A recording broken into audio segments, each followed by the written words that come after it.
नमस्कार, मैं वेद बोल रहा हूँ। अभी मैं बनारस में हूँ और मेरे पीछे एक बहुत खूबसूरत सा नज़ारा घटित हो रहा है और जो रोज़ घटता है।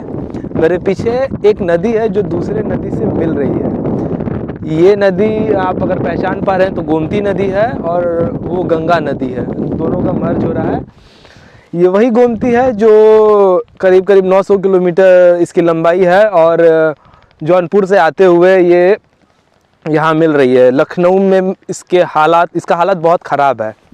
मैं 1 साल पहले गया था तो वहाँ पे नदी बिल्कुल ठहरी हुई, इतनी पॉल्यूटेड थी कि नदी इसको भी नहीं कहा जा सकता था। लेकिन जहाँ तक मुझे अनुमान है कि ये पीछे थोड़ी दूर पे साई नदी से मिलती है जौनपुर में। वो भी काफ़ी लंबी नदी है, 600 किलोमीटर लंबी नदी है करीब। वो उससे मर्ज होती है तो और बहाव नदी में है यहाँ पे। इसकी वजह से नदी यहाँ पे काफ़ी, लखनऊ की जो गोमती है वो यहाँ आते आते काफ़ी साफ़ हो जाती है। हालांकि उतनी साफ़ नहीं होती है कि आप इसे कोई स्वच्छ नदी या फिर साफ़ नदी कह दें। पॉल्यूशन इसमें बहुत ज़्यादा है। अभी भी प्लास्टिक्स हैं, काई और काला पानी है, हल्का हल्का या हरा पानी है। लेकिन वहाँ जो लखनऊ की गोमती है, जो लखनऊ में जो गोमती है जिसमें से बदबू आती है, और जो पूरा अखिलेश यादव ने वो फ्रंट बनवाया, जो मुझे नहीं लगता कि वहाँ कोई सुबह रनिंग भी कर पाएगा जिस हिसाब से वहाँ बदबू आती है। यहाँ आप रनिंग कर सकते हैं, ये बात है। देखिए, आप मेरे पीछे देखेंगे ये संगम घाट बना हुआ है, कितना खूबसूरत सा है। यहाँ पे लोग आएंगे, साफ़ सुथरी नदियाँ हैं। तो यहाँ पे मुझे लगता है कि जो गोमती फ्रंट बना है उससे ज़्यादा खुश होकर लोग यहाँ पे वॉक कर पाएंगे। और मैं आपको बताया, आपने मेरे रिवर सीरीज़ को पूरा देखा, जितने भी वीडियोज़ हमने बनाए हैं। अभी देखिए कि नदियों को, नेचर को ऐसा नहीं है कि सरकारी हस्तक्षेप की बहुत ज़्यादा ज़रूरत है और ख़ुद को रिवाइव करने के लिए इतना ज़्यादा नारे लगाने की ज़रूरत है।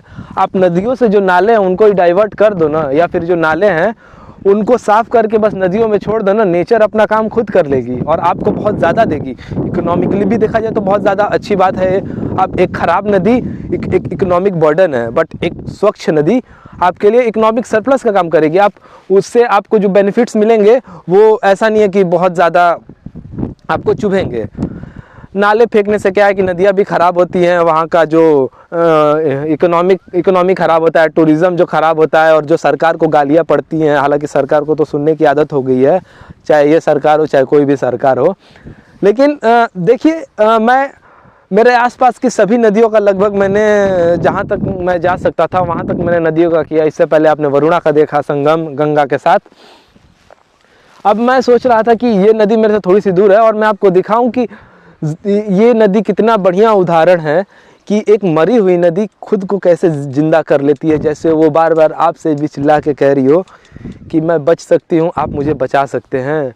लखनऊ में भी हो या फिर कोई भी नदी कहीं भी हो, 80 की भी बात आप करें या फिर वरुणा की भी बात करें, साई नदी थोड़ी दूर पे है, कलकलैया नदियाँ हैं, मैं और भी 2-4 नदियाँ हैं हमारे आसपास। ये सीरीज़ जारी रहेगा।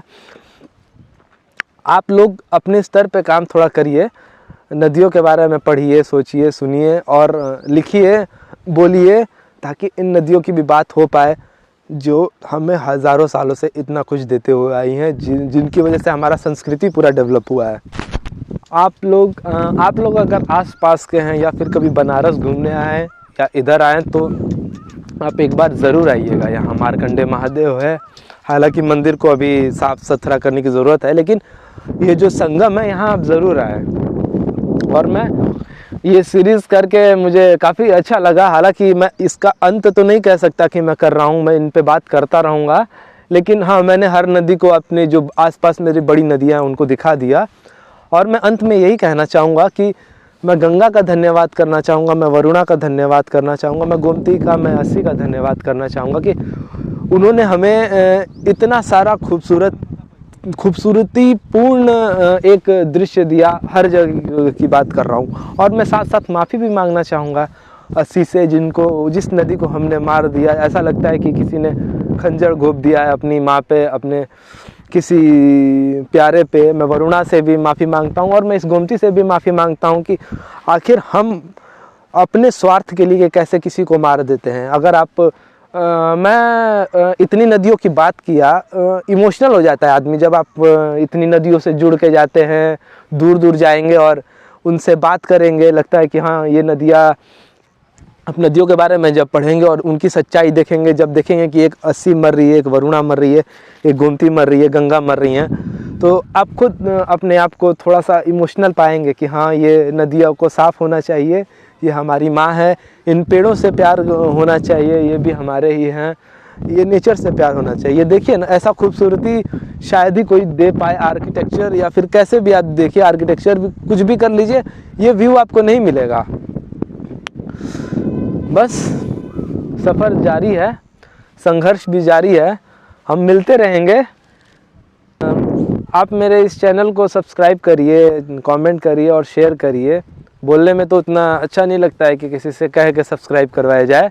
आपको पसंद है तो जाहिर सी बात है तभी सब्सक्राइब करिए, और ताकि शेयर केवल इसलिए करिए कि नदियों की बात हो पाए, कि हाँ मतलब आपको लगे कि कोई है ऐसा ना कि जो नदियों के बारे में बोल नहीं रहा था। आप शेयर करेंगे, इन नदियों की बात होगी, हम एक युवा के रूप में मिलकर भी इसे साफ़ कर सकते हैं, एक नागरिक के रूप में मिलकर इसे साफ़ कर सकते हैं, नदियों को और खूबसूरत बना सकते हैं। और आर्टिकल 51A जो हमारा फंडामेंटल ड्यूटी है उसका भी पालन करते रहेंगे, ये हमारा कर्तव्य है।